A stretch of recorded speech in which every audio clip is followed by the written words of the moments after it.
नमस्कार मित्रांनो, ठरलं तर मग या आजच्या भागामध्ये अर्जुन म्हणत असतो की काही संबंध नसताना मी सायली तुम्ही माझं काम करत नका जाऊ, इथून पुढे माझे सर्व काम विमल करीत जाईल. सायली म्हणते की अर्जुन सर असे काय बोलता, संबंध नाही म्हणजे आणि मी तुमचं काम करायचं नाही म्हणजे याचा अर्थ काय होतो.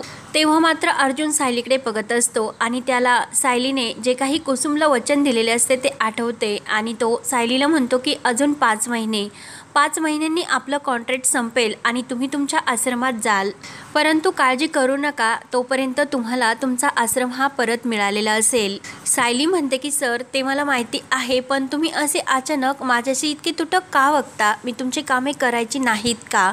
तेव्हा अर्जुन स्पष्ट नाही बोलतो, कारण तुम्ही माझे हे काम केल्याने मला त्याची सवय लागेल आणि 5 महिने झाल्यानंतर तुम्ही हसत हसत आपल्या आश्रमात आपल्या माणसामध्ये निघून जाल, कारण तुमची सर्व माणसं ही आश्रमातच आहे ना.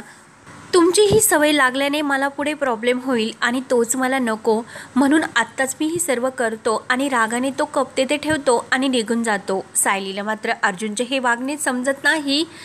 सायली विचार करते की अर्जुन सर असे का वागतात. त्यानंतर इकडे सुमन रविराजला म्हणत असते की आता मी प्रत्येकाचं आवडीचं पदार्थ बनवते आणि तन्वी तुला काय आवडते ग. तेव्हा प्रियाला आता काय उत्तर द्यावे ते समजत नाही आणि ती टेन्शनमध्ये येते. तर लगेच सुमन म्हणून जाते की अगं माझ्या लक्षातच नाही की तुला म्हैसूर पाक आवडतो. लहानपणी अर्जुन आणि तुझ्यामध्ये म्हैसूर पाक ही एकमेकांकडून घेण्याची स्पर्धाच लागायची. तेव्हा मात्र रविराज हा सुमनला शांत करतो. त्यावर सुमन ही दबकतच विचारते की भाऊजी दरवर्षीप्रमाणे आपल्याकडील जे काही फराळाचं ताट आहे ते सुभेदारांच्या घरी जायला हवेत ना.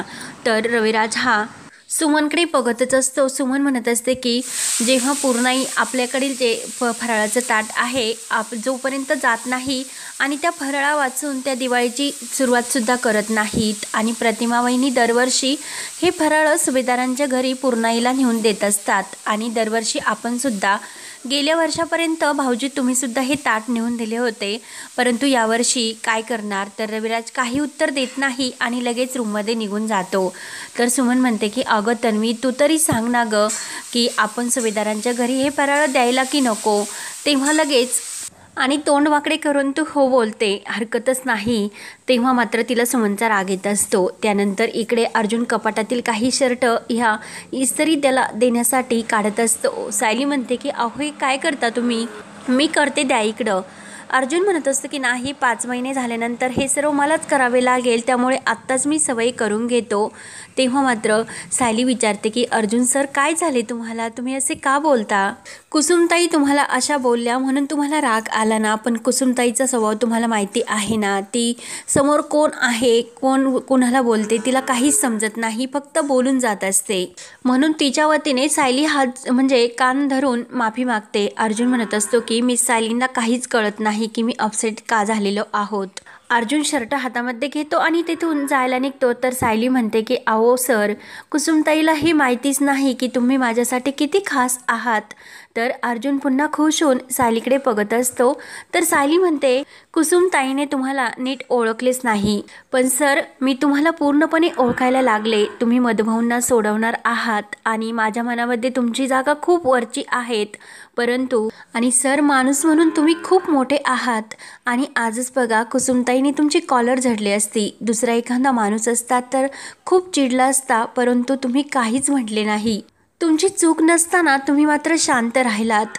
तुम्ही कुसुमताईच्या वयाचा मान ठेवला आणि आमच्या नात्याचा सुद्धा.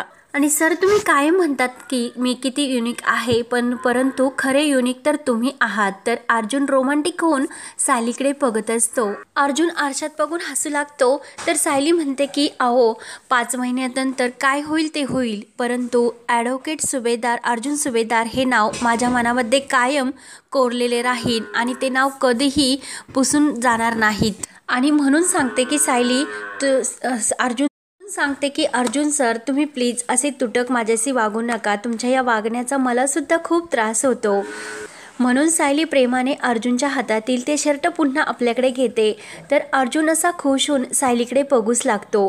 तर अर्जुनच्या हातातील कपडे घेऊन सायली ही बाहेर जाते। तर अर्जुन त्या हाताच्या स्पर्शाकडेच बघत असतो आणि लगेच त्या इतका खुश झालेला असतो की त्याचे पूर्ण असे होशच उडवले असतात आणि सायलीचे बोलणे त्याला पूर्ण आठवतात।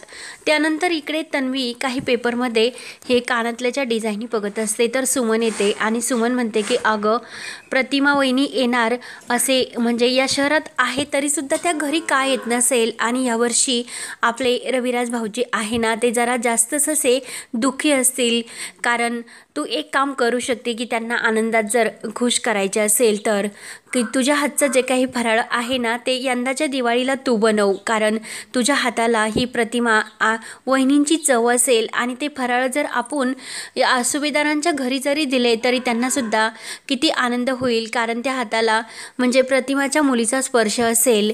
तेव्हा मात्र नागराज हे सर्व बोलणे चोरून ऐकत असतो।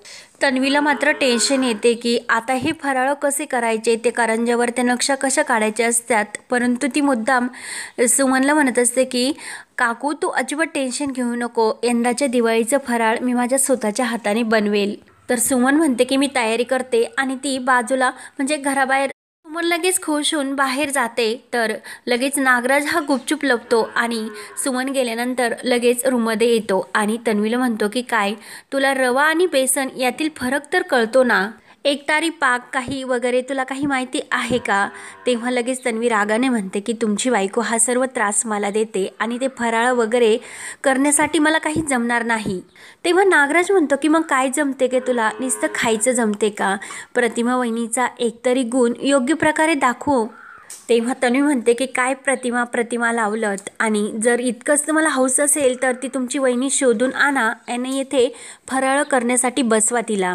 तेव्हा नागराज म्हणतो की ते तर व्हायला नको म्हणून तुला येथे घेऊन आलोत आम्ही, दादानी हा घाट घालायला नको म्हणून त्याला इमोशनल असं ब्लॅकमेल करायचं आणि ह्या सर्वमध्ये अडकून ठेवण्याचा प्रयत्न करायचा, म्हणून आपण हा सर्व प्लॅन करतो। मग तू एक काम कर, ऑनलाईन रेसिपी शोध आणि मग तुझ्या खोट्या आजीला आणि त्या खोट्या बापाला तुझ्या हातचं फराळ खाऊ घाल। नागराज म्हणतो की तुला हे सर्व करावेच लागेल की प्रतिमा वहिनीचा काहीतरी गुण तुझ्यामध्ये आहे हे तुला दाखवून द्यावेच लागेल, त्यामुळे तू तुझ्या मोबाईलमध्ये आता ती काहीतरी पदार्थ बनवण्याची रेसिपी नक्की शोध, असे बोलून तो रूमच्या बाहेर जातो।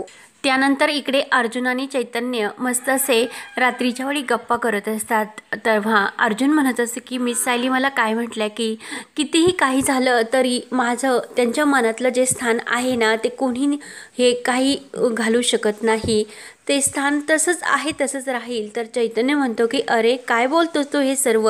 तेव्हा अर्जुन म्हणतो की अरे मिस सायली स्वतःही मला म्हटल्यात। चैतन्य हसूनच म्हणतो की तुमच्या दोघांचं कसं झालं तुला माहिती आहे का, तुझं माझं जमेना आणि तुझ्यावरने करमेना। तेव्हा चैतन्य म्हणतो की अरे पाडव्याचं गिफ्ट तू सायली वहिनीला काय देणार, आणि मला माहिती आहे की तुमचा खोटा पाडवा आहे, परंतु पाडवा तर आहे ना पहिला दिवाळ सण। तर अर्जुन म्हणतो की अरे गिफ्टबद्दल तर मला काही सांगता येत नाही, मम्मा देईन ना तिला गिफ्ट। तर चैतन्य म्हणते की अरे असे कसे, तुलाच गिफ्ट द्यावे लागेल।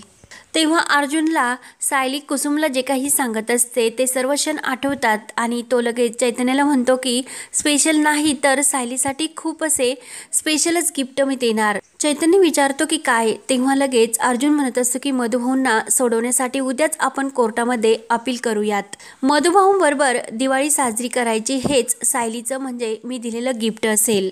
तेव्हा दुसऱ्या दिवशी सकाळी सर्वजण हे नाश्ता चहा वगैरे करत असतात। तर लगेच कल्पना म्हणत असते की आता दिवाळी सण आलाय त्यामुळे आपण सर्वांनी मिळून घराची साफसफाई करायची।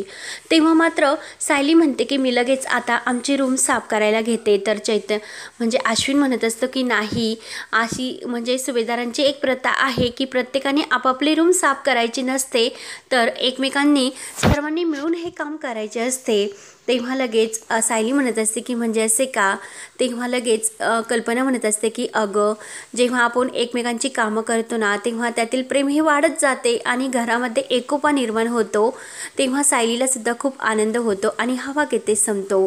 पुढील भागामध्ये अर्जुन आणि सायली हे आपली रूम्स साफ करण्यासाठी येतात। तर कल्पना आणि अस्मिता तेथे त्यांची रूम साफ करत असतात आणि त्यामध्ये जी लाल कलरची फाईल असते कॉन्ट्रॅक्टचे पेपर त्यामध्ये असतात आणि आणि इकडे जी सायलीची डायरी असते ती अस्मिताच्या हातात असते। तर आता अर्जुन आणि सायलीला खूप मोठा असा धक्का बसलेला असतो। तेव्हा आता या वादळातून अर्जुन आणि सायली आपल्याला कसे वाचवणार हे पाहण्यासाठी चॅनलला नक्की सबस्क्राईब करत राहा। धन्यवाद।